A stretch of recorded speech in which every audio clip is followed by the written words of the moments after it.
Hello বন্ধুরা, আসসালামু আলাইকুম। সকলকে কেমন আছেন আপনারা সবাই? আলহামদুলিল্লাহ, আমিও ভালো আছি। আজকে বানাবো একদম মন প্রাণ শীতল করা একটা জেলি, সেটা হলো তরমুজের জেলি।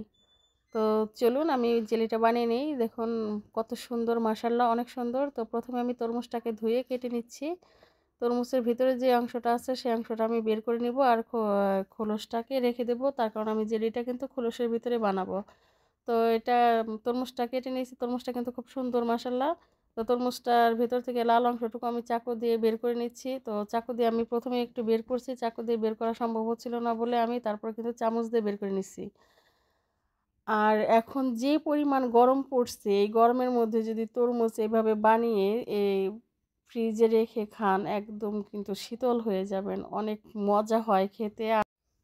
আর এটা বাচ্চাদেরকে দিলে তো বাচ্চারা মানে কোনো কথা ছাড়াই খেয়ে নিবে। তো তরমুজটুকু কিন্তু বের করে নেওয়া হয়ে গেছে আমার। এবার আমি এটাকে হাত দিয়ে চিপড়ে রসটা বের করে নিব। আমি ব্লেন্ডার দিয়ে ব্লেন্ড করি নাই, তার কারণ ব্লেন্ডার দিয়ে ব্লেন্ড করলে রসটা ঘন হয়ে যায়। সেজন্য আমি এটা হাত দিয়ে চিপড়ে নিতেছি। উপরে যে মানে অংশটুকু ওটুকু যেন ফেলে দেওয়া যায়। আপনারা চাইলে খেয়ে নিতে পারেন, আমি ফেলে দিচ্ছি। তো এবার আমি একটা ছাঁকনির সাহায্যে এটাকে ছেঁকে নিচ্ছি। আর আমার এই ভিডিওটি দেখতে দেখতে যদি আপনাদের কাছে একটু হলেও ভালো লাগে, তাহলে প্লিজ আমাকে আমার চ্যানেলটিকে সাবস্ক্রাইব করবেন, লাইক কমেন্ট শেয়ার করবেন। পেজ থেকে দেখে থাকেন, পেজটি ফলো করে দিবেন। তো রসটাকে আমি প্রথমে একটু জাল দিয়ে নিব। রসটা কড়ার মধ্যে দিয়ে দিয়ে আমি এখানে পরিমাণ মতো চিনি দিয়ে দিচ্ছি। চিনিটা দিলে একটু মিষ্টি মিষ্টি লাগবে, খেতে ভালো লাগে। আর তরমুজের রস এমনিতেই লাল হয়। তারপর আমি এখানে সৌন্দর্যের জন্য 2-1 ফোঁটা রেড ফ্রুট কালার ব্যবহার করছি। আপনারা চাইলে কিন্তু নাও দিতে পারেন।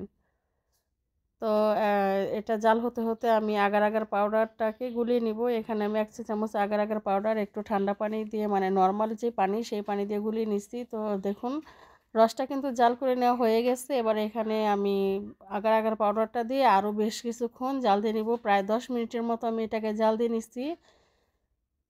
একটু বেশি করে জাল দিয়ে নেওয়াটাই ভালো।